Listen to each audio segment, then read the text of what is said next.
Assalamualaikum warahmatullahi wabarakatuh. Perkenalkan, saya Ari Yunaini dengan NPM 2313041019.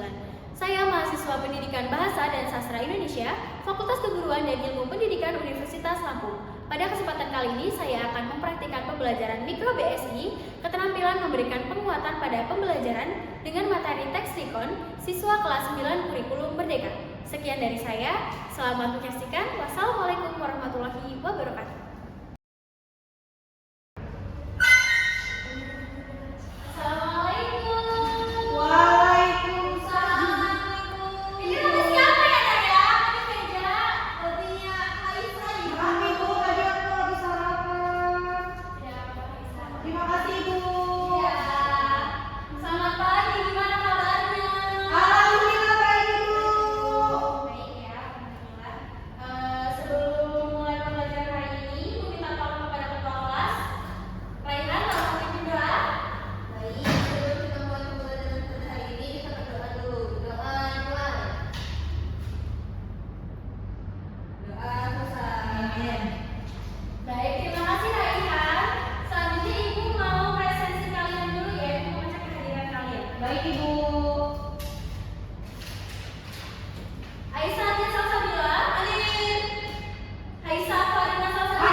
Abu. Iya nih galaksi favorit kamu menyala kan? Ternyata bukan. Iya emang cocok, cocok.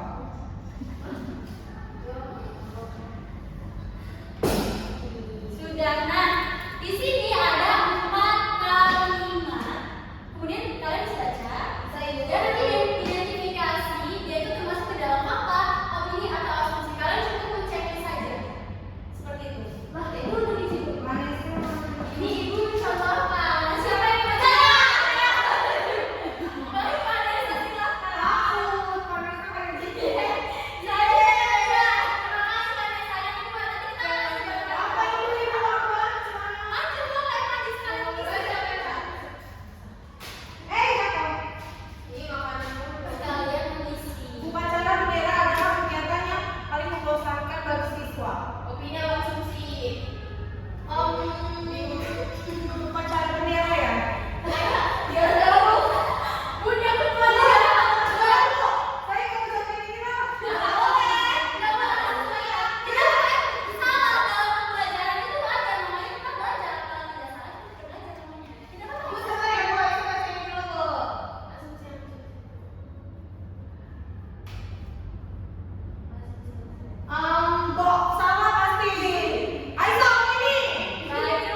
Ibu, tidak apa-apa, tapi dia berproses. Kita akan belajar dalam bahasa Ibu. Jadi kita tahu semua apa itu fakta, opini, dan ternyata rekon itu adalah cerita dari sebuah masa lalu gitu.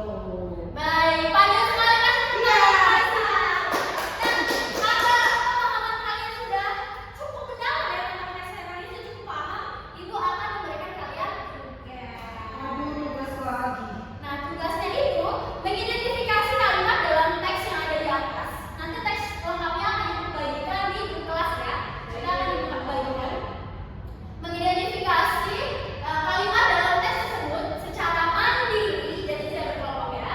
Berdasarkan ciri-ciri, fakta, dan opini, kemudian dicatat dalam buku tulis. Nah, tugasnya itu dibikin seperti ini ya, kayak dibuat seperti tabel yang kita contohkan tadi. Baik, Ibu. Dia perbatasan Nusa Tenggara Timur. Ya, nanti dibikin seperti itu ya, nanti seperti itu. Dan dikumpulkan di tugas. Bu, Timur Leste itu di mana, Ibu? Timur Leste itu ada di negara bagian timur Indonesia. Ya, Timur Leste itu negara. Nah, sudah ya tugasnya. Nanti akan dibagikan di grup kelas. Sudah cukup pembelajaran. Sudah ya, Nak? Oh iya. Sebelum menutup pembelajaran pada hari ini, Ibu ingin mengucapkan terima kasih banyak untuk kalian semua yang sudah berpartisipasi pada pertemuan kali ini, sudah menimbangkan pengetahuan kalian dengan mengidentifikasi teks ini sama-sama, kalian tulis sama-sama. Ibu minta tolong nanti bisa dicatat poin-poin yang didapatkan dalam pembelajaran hari ini. Baik, Ibu. Sudah ya, selanjutnya sebelum menutup pembelajaran hari ini, saya minta tolong, Ibu minta tolong kepada Raisa untuk memimpin doa. Baik, untuk mengakhiri kelas pada hari ini, alangkah baik kita berdoa mulai. Berdoa selesai. Amin, ya Rabbal Alamin. Terima kasih Raihan sudah memimpin doa. Waalaikumsalam. Terima kasih kepada seluruh penulis ibu yang sudah hadir hari ini. Ibu akhiri. Wassalamualaikum warahmatullahi wabarakatuh. Waalaikumsalam warahmatullahi wabarakatuh. Terima kasih, Bu. Sama-sama, sampai jumpa di pertemuan selanjutnya ya, Nak. Ibu. Nanti, Bu, nanti. Awas kalau nanti. Assalamualaikum warahmatullahi wabarakatuh. Saya Haisa Farina Salsabila dengan NPM 231304105 bertindak sebagai observer lisan untuk saudara Ari Yunaini. Berikut adalah hasil observasi ketiga keterampilan memberi penguatan dengan topik teks rekon Bahasa Indonesia kelas 9 Kurikulum Merdeka yang dilaksanakan pada hari Jumat tanggal 17 Oktober 2025 pukul 13.00 WIB di ruang Micro Teaching FKIP Universitas Lampung. Yang pertama, penguatan verbal. Komponen kata-kata benar, bagus, tepat, bagus sekali. Tepat. Digunakan saat siswa menjawab benar seperti benar Vanessa, hebat Haisa. Kalimat pekerjaan baik sekali, saya senang dengan pekerjaanmu. Tepat. Guru memberi apresiasi dengan kalimat seperti ibu bangga sekali sama kalian dan ibu senang dengan perhatian kalian. Yang kedua, penguatan non-verbal. Mimik dan gerak badan. Tepat, guru tersenyum mengangguk dan memberi isyarat jempol kepada siswa dengan cara mendekati. Tepat, guru mendekati siswa yang menjawab dengan antusias sebagai bentuk perhatian. Dengan sentuhan, tidak digunakan. Guru tidak menggunakan bentuk penguatan fisik seperti sentuhan, tetap menjaga batas profesional. Dengan kegiatan menyenangkan. Tepat, guru memberi tepuk tangan bersama dan menampilkan slide menarik sebagai bentuk penguatan positif. Simbol atau benda tidak digunakan. Penguatan penuh dan tidak penuh. Tepat, guru memberi ujian penuh untuk jawaban benar dan ujian sebagian untuk jawaban yang hampir tepat. Cara penggunaan kepada sekelompok siswa. Tepat, guru memberi penguatan untuk seluruh kelas, misalnya ibu kasih tepuk tangan buat kalian semua. Kepada pribadi tertentu. Tepat, penguatan personal diberikan pada Haisa, Raihan, dan Aisyah. Diberi dengan segera. Tepat, guru langsung memuji setelah siswa menjawab dengan benar. Variasi dalam penggunaan. Tepat, guru menggunakan kombinasi verbal, non-verbal, dan visual PPT dan gestur. Selanjutnya, prinsip penggunaan. Kehangatan dan keantusiasan. Guru menunjukkan ekspresi hangat, ramah, dan penuh semangat sepanjang pembelajaran. Kebermaknaan. Penguatan diberikan sesuai konteks dan makna. Jawaban murid tidak asal menuju. Menghindari respon negatif. Tidak ada ujaran menyatakan guru fokus pada apresiasi dan motivasi positif. Sekian dari saya. Wassalamualaikum warahmatullahi wabarakatuh.